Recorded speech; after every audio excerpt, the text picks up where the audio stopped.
तर अमोल मिटकरींना 0% अधिकार आहे की फडणवीसांना प्रश्न विचारायचा। या बाबतीत मी माननीय अजितदादांशी आणि माननीय तटकरे साहेबांशी बोलीन आणि जो काही बुचकेताईंचा विषय झाला आहे तो मी माध्यमाच्या माध्यमातून पाहिला। त्यांना फोन करायचा प्रयत्न केला पण त्यांची तब्येत बिघडल्यामुळे ते हॉस्पिटलमध्ये आहेत असं कळलं। परंतु या बाबतीत निश्चितपणे वरिष्ठांच्या माध्यमातून चर्चा केली जाईल। कुठलाही मतभेद असतील किंवा मनभेद असतील तर ते दूर केले जातील।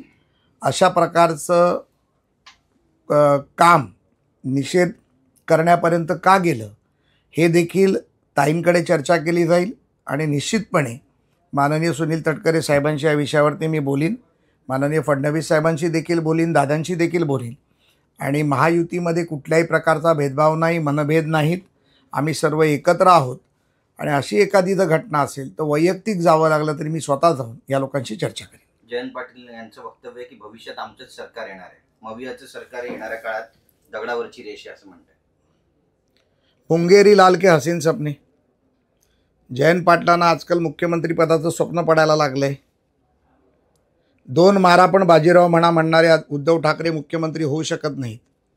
त्यामुळे आता ताई मुख्यमंत्री होणार का, जयंत पाटील मुख्यमंत्री होणार का, जितेंद्र आव्हाड होणार का, पृथ्वीराज बाबा होणार का, बाळासाहेब थोरात होणार का, नाना पटोले होणार का, संजय राऊत होणार, ह्यामध्ये आता रस्सीखेच चालू आहे। त्यामुळे प्रत्येकाच्या मनात लड्डू फुट रहे है अशा प्रकारची परिस्थिती आज महाविकास आघाडीमध्ये झालेली आहे।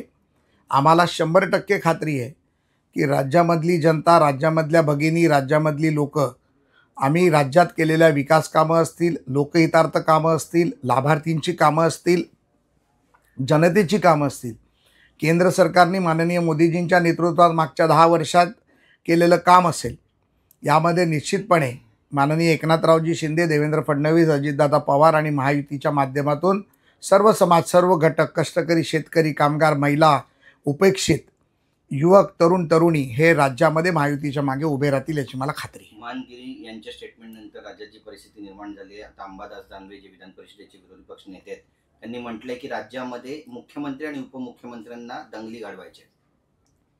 मला वाटतं की अंबादास दानवे हे स्वतःचा अजेंडा राबवत आहेत। ज्यांनी हिंदुत्व सोडलं, ज्यांनी हिंदुत्वाची कास सोडली, त्यांना आता विशिष्ट समाजाबद्दल पुळका यायला लागला। हिंदू समाजाच्या बाबतीत एखादी व्यक्ती जर एखादी गोष्ट करत असेल, एखाद्या विषयावरती जर समाजाच्या विरोधात बोलत असेल तर निश्चितपणे त्यांच्या मागे ताकदीने आपण उभं राहिलं पाहिजे। महंतांच्या बाबतीत जे धोरण माननीय मुख्यमंत्र्यांनी घेतलं त्याचं आम्ही पूर्णपणे समर्थन करतो की कुठल्याही महंताच्या केसाला देखील धक्का लागणार नाही याची काळजी आम्ही घेऊ आणि हे करत असताना समाजामध्ये तीड होणार नाही याची देखील आम्ही काळजी घेऊ। परंतु जर एखादा समाज एखाद्या निघालेल्या रॅलीवरती किंवा एखाद्या निघालेल्या यात्रेवरती जर हल्ला करणार असेल तर त्याचा निषेध केलाच पाहिजे असं माझं स्पष्ट मत आहे। सर, एकीकडे लाडकी बहीण योजनेला इतका उत्स्फूर्त प्रतिसाद मिळतोय, तुमच्या कार्यालयाच्या बाहेर सुद्धा आम्ही पाहतोय की महिलांची मोठी गर्दी होते। एकीकडे सरकार म्हणते की 3000 पर्यंत ही रक्कम आम्ही वाढवण्याचा प्रयत्न करू पुढच्या सरकार येईपर्यंत, तर दुसरीकडे संजय राऊत पण दावा करतात की आम्ही सुद्धा जेव्हा आमचं सरकार येईल तेव्हा 3000 देऊ।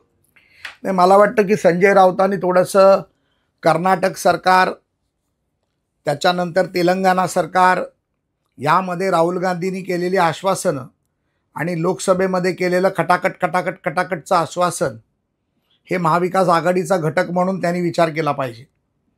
खोटं बोला पण रेटून बोला ही महाविकास आघाडीची, काँग्रेसची आणि संजय राऊतांची भूमिका राहिलेली आहे। आज परिस्थिती अशी आहे की कालच्या पुण्याच्या कार्यक्रमात मी स्वतः होतो।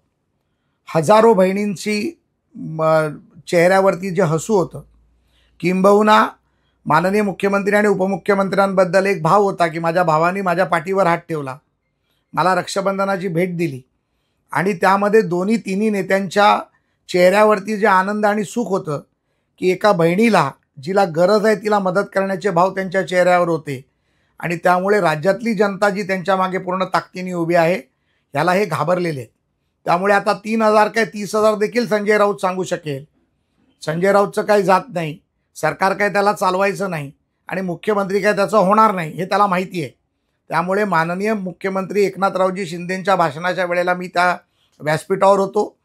ते म्हणाले की आता 1,500 रुपये आम्ही दिलेली आहेत. प्रत्येक वर्षी बजेटमध्ये राज्याची आर्थिक परिस्थिती जशी जशी वाढत जाणार तसे तसे आम्ही 1,750 रुपये, 2,000 रुपये, 2,250 रुपये, 2,500 रुपये, 2,2750 रुपये आणि 3,000 रुपयापर्यंत ही रक्कम निश्चितपणे घेऊन जाऊ हे आश्वासन माननीय मुख्यमंत्र्यांनी दिलं आणि तशा बाबतीतले निर्देश देखील त्यांनी अर्थमंत्री आणि गृहमंत्र्यांना दिलेत. मला वाटतं की निश्चितपणे हे सरकार ज्या वेळेला एखादा शब्द देतं तेव्हा ते शब्द पूर्णत्वाकडे नेतं आणि निश्चितपणे ही रक्कम 3,000 पर्यंत जाईल याची मला खात्री आहे. नक्कीच, पण यामध्ये काही गैरप्रकार होतात असे पण विषय समोर येत आहेत. फडणवीसांनी देखील काल त्याचा उल्लेख केला.